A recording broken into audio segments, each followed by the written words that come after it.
You will hear a number of different recordings, and you will have to answer questions on what you hear. There will be time for you to read the instructions and questions, and you will have a chance to check your work. All the recordings will be played once only. The test is in 4 sections. At the end of the test, you will be given 10 minutes to transfer your answers to an answer sheet. Now turn to Section 1. Part 1. Hear a student called Joanna telling her friend about an arts festival, which is being held in the city where they are studying. First, you have some time to look at questions 1 and 2.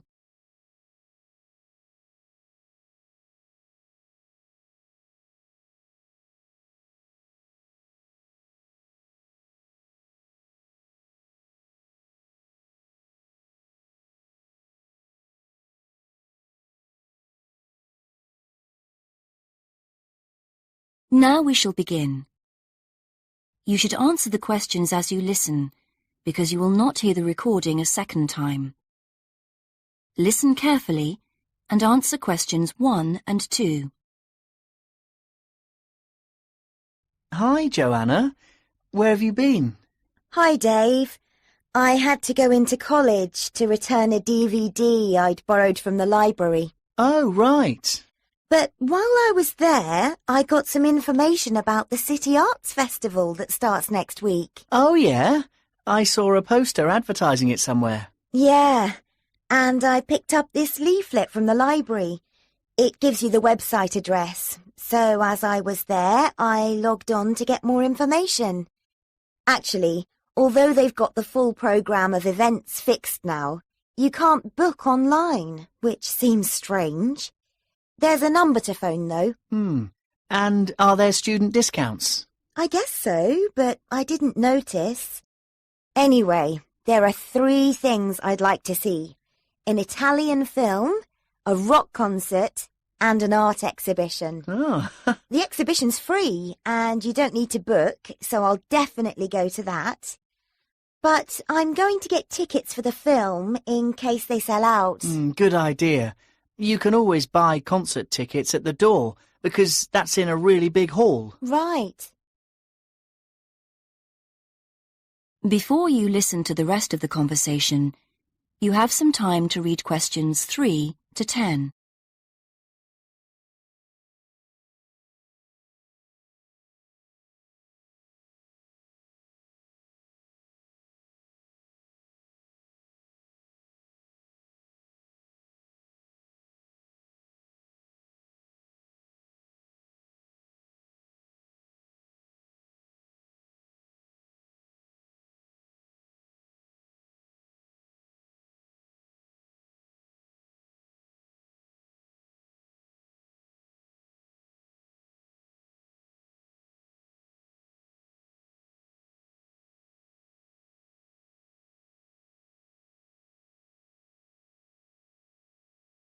Now listen and answer questions 3 to 10. So, when does the festival actually start? Well, it's usually held the first week of October, but it's earlier this year for some reason. The opening night is September the 20th, and events go on till the end of the month. And have you got that phone number? Yeah, it's here. Look, it's 0967 990 776. OK, I'll write it down. 0967 990 776. Thanks. I thought the local council made a profit from the festival, but it says here that there's a commercial sponsor. It's a local bank. I didn't know that. Neither did I. What other events have they got on? As well as the art exhibitions and stuff that's open every day, there are special events each day. Like on Monday, there's a musical in the City Hall.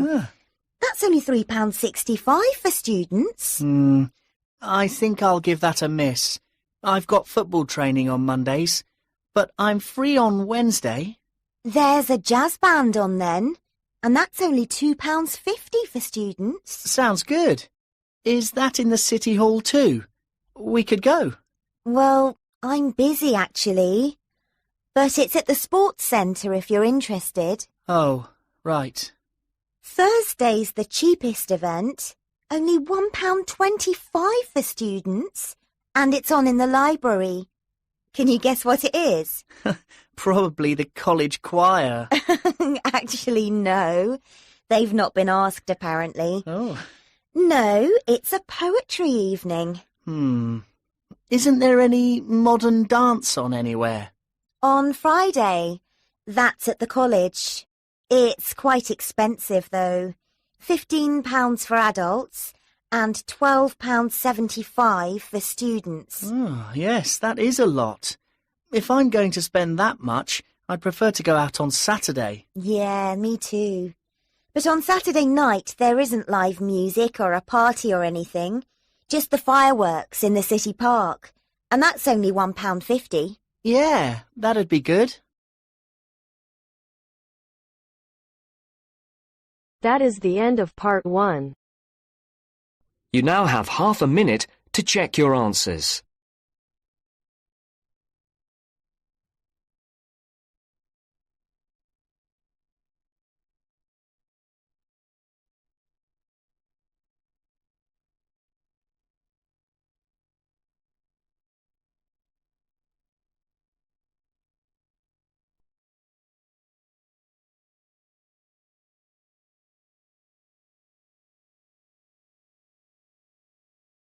Now turns to part 2. Part 2. You are going to hear a conversation between a student and a driving instructor. First, look at questions 11 to 14.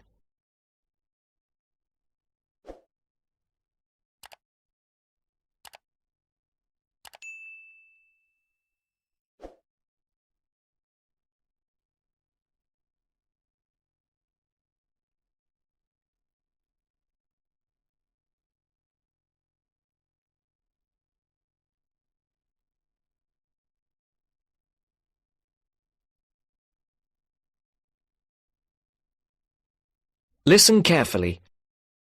Hello, I'm going to be your driving instructor today. Are you ready to begin? Hi, hope you don't mind. It's my first time driving a car. Of course not. That's my job. I teach people like you how to become a safe and responsible driver. So let's begin. Remember, the most important rule of driving: safety first. There are some steps to follow. First, you should put on your seatbelt. You should always remember to do that. In case of an accident or emergency, having a seatbelt on is of utmost importance. Okay, I have my seatbelt on. Now what should I do? Start the car. Good. Now make sure that the steering wheel is in the proper position and that your seat is not too far or not too close to the pedals. I'm all ready to go. Should I shift into first gear? Don't forget to put the parking brake down. You don't want to drive with that up. Oh yeah, I almost forgot. If I have the parking brake on, I won't be able to accelerate. Yes, that's right. Now put the car in reverse and slowly back out of the parking space. Good. Put the car in first gear. When should I shift? Is it better to shift slowly or quickly? You can shift whenever you feel is appropriate. This means shifting should occur smoothly. Do not shift too slowly or you will stall. Shifting too fast will waste gas. Shifting is simple. Just remember to shift smoothly. To shift, you will have to push the clutch and then push the gas pedal. Before the broadcast continues, look at questions 15 to 20.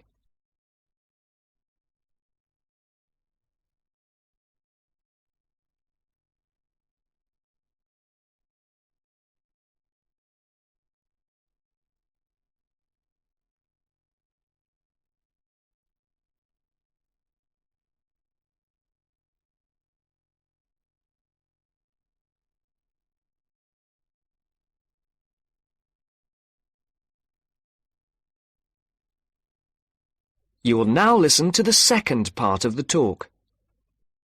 Remember, smoothly is the key to good shifting. Like this? Yes, that's good. Now, keep it slow. Don't drive very fast just yet. Be sure to constantly check your mirrors for oncoming traffic. Always be aware of everything that is around you, including 3 important things. Remember these 3: people crossing the streets, other cars, and bicycles riding next to you. What should I do if I see a yellow light? Well, it's always better to brake instead of trying to run it. But if you're travelling at a speed where it's impossible to stop in time, then you should try to make it across the intersection. But remember, you should always try to stop. It's the safest way to avoid an accident. Even if I have to brake very suddenly? Yes, even if you have to brake suddenly. What about if a driver behind me is going a lot faster than I am? You should always be ready to move to a slower lane if a driver behind you is forcing you to go faster than you are comfortable with. Never try to speed up to accommodate a faster driver. You could risk an accident or a speeding ticket. It's better to let him go. That sounds like good advice. Be careful. There is a sharp turn up ahead. Remember to brake before turns. Otherwise, you might flip over if your speed is too high going into a turn. Got it. I know that I should always try to observe all traffic safety. That's right. If safety is not your first priority, it will make driving very dangerous for you and other drivers on the road. Okay, park the car here. You did a great job today for your first day. I'll see you in 3 days. Thanks so much. I will see you then.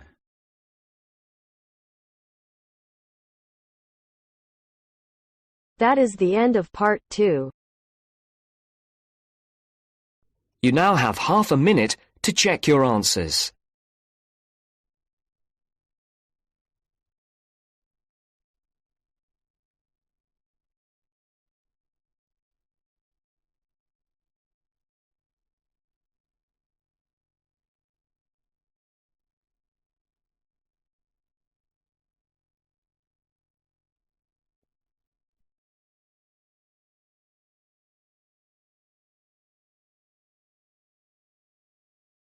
Now turns to part 3. Part 3. You will hear 2 undergraduates doing a research methods course. A girl called Leela and a boy called Jake having a seminar with their tutor. Now you have some time to look at questions 21 to 24.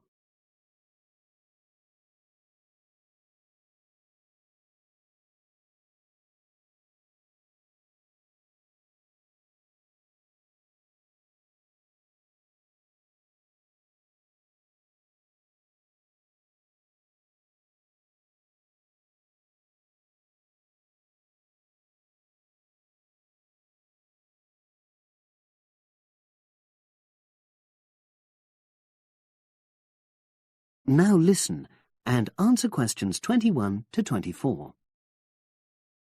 So the task I gave you both was to choose an article about a small-scale research project. Yes. You were then required to try to reproduce the research procedures in your own context, i.e. try it out for yourselves. Yeah, and that's what we've done. Great. So I'd like you to tell me a bit about the article and why you chose it. Well, the article's written by 2 university lecturers who had started using crosswords to help their students revise terminology for exams. And the crosswords were designed and set on computers. And we selected the article because, well, it seemed an accessible topic, even though we weren't familiar with the technique. You know, using IT to design crosswords for higher education. That's a good reason. So these lecturers wanted to see how well this innovation was received by their students. Yes. So how did you go about reproducing the research? Well, we drew up a list of terms from one of our own modules and designed a crossword for revising these terms. Then we asked our classmates to try out the crossword and give us feedback, their opinions on how they felt about using the technique. Was it easy to find participants? It wasn't easy at first, but then we convinced them that by taking part in the research, they were actually benefiting themselves by preparing for an exam which is coming up later this term. And it worked. Good. So how did you find out what the students thought about doing the crosswords? A questionnaire. The original article used a 2-page long questionnaire. There were lots of excellent questions on it, but the whole section on difficulties using IT is now obsolete. Old-fashioned, even though it had only been written a couple of years ago. So you designed a shorter version? Yeah. Then we sent it to the 40 students by email and got 28 replies. I was taken aback by the fact that everybody we talked to thought this was a good return. I mean, the responses were well written. People had taken a lot of care, but I was really disappointed with the low numbers. Yes, an important lesson to learn for an apprentice researcher. Yeah. Now you have some time to look at questions 25 to 30.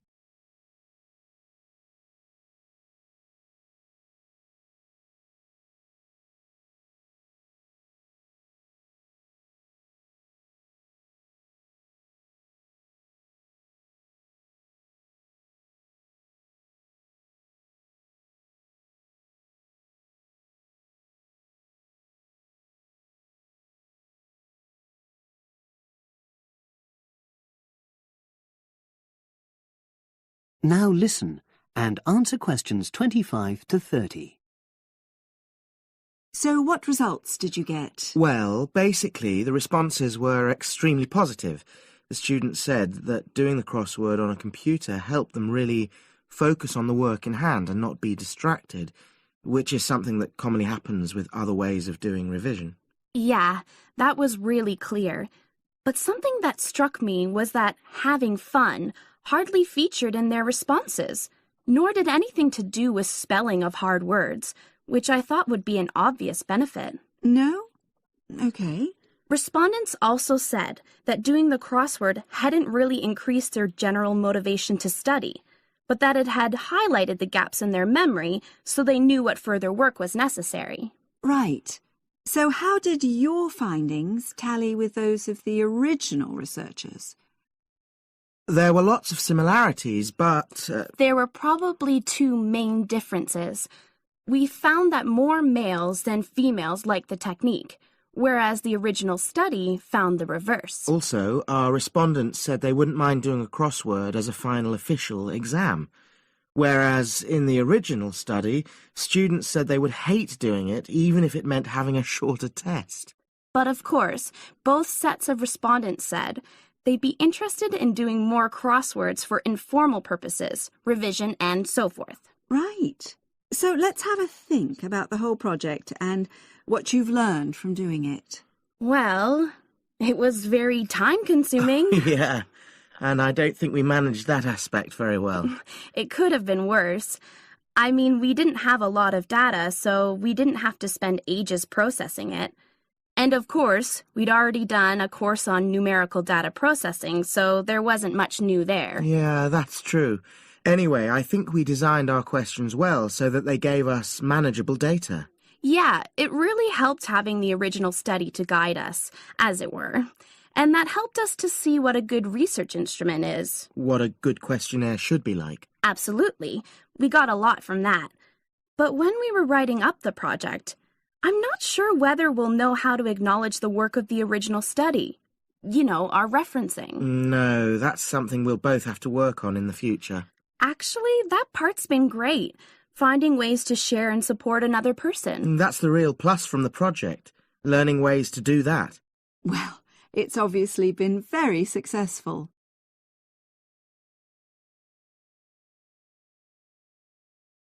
That is the end of part 3.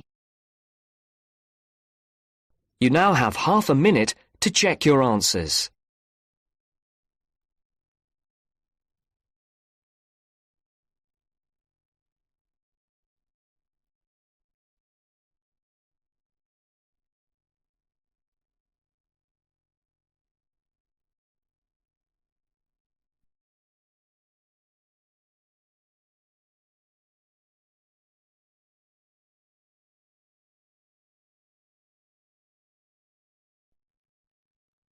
Now turns to Part 4. Part 4. You're going to listen to a talk about tea in the UK.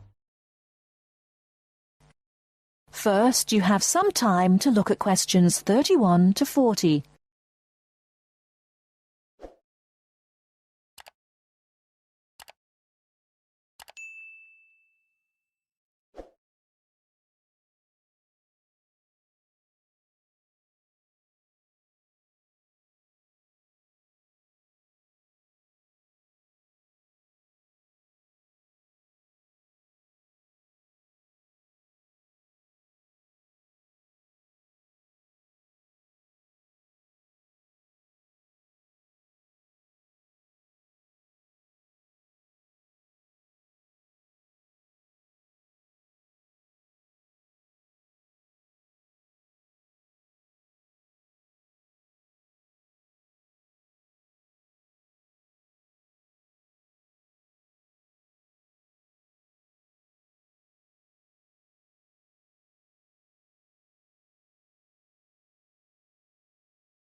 Now listen carefully and answer questions 31 to 40.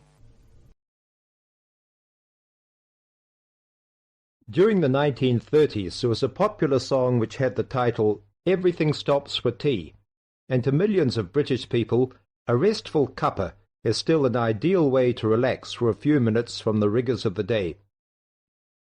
The English custom of drinking tea has its roots in the 17th and 18th centuries.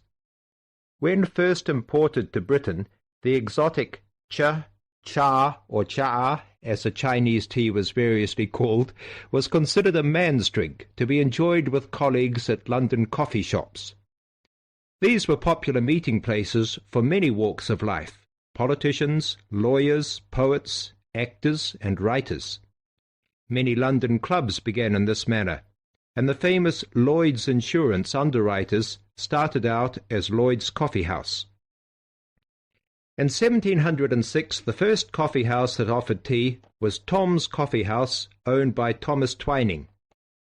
He realized that he needed to introduce an added attraction to compete with the many other coffee houses in London, and tea was rare, exotic, and extremely expensive.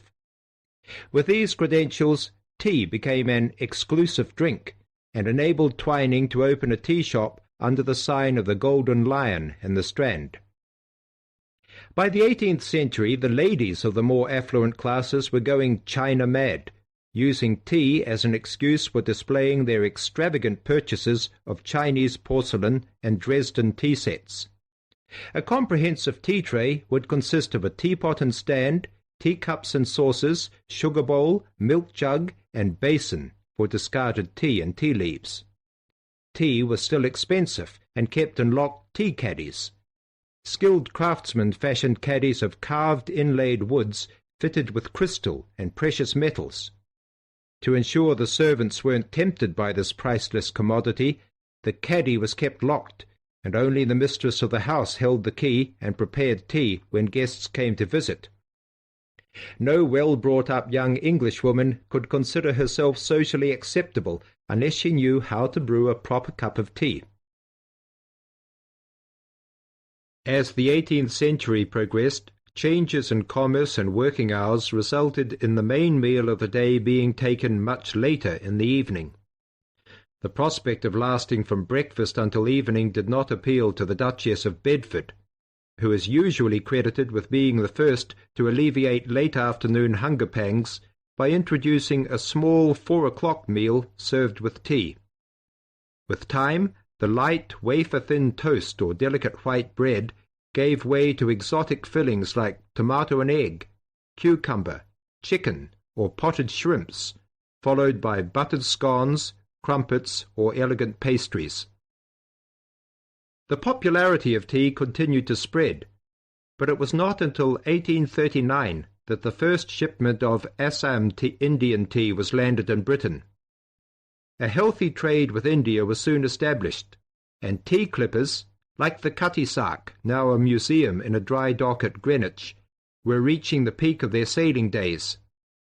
In 1879, the first limited shipments of Ceylon tea began to arrive, and by 1880 this had been firmly established alongside Indian and China teas, giving the broad range of teas that are available today. There have been few changes in 3 centuries of tea trading. London is still the centre, and indeed Twinings still has a shop on the site of the original Tom's Coffee House at 216 The Strand. The name Twining has been linked with tea for over 280 years. Indeed, it was Richard Twining, in his capacity as chairman of the dealers of tea, who in 1784 persuaded Prime Minister William Pitt to reduce the high tax on tea, making the beverage more accessible to the general public. That is the end of part 4. You now have half a minute to check your answers.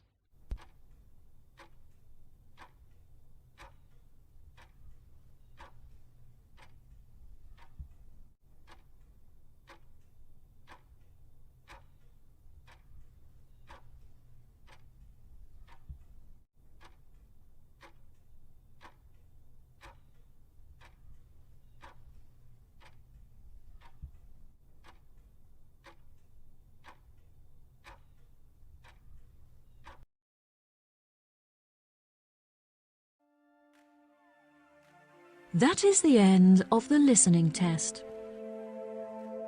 In the Ielts test, you will now have 10 minutes to transfer your answers to the answer sheet.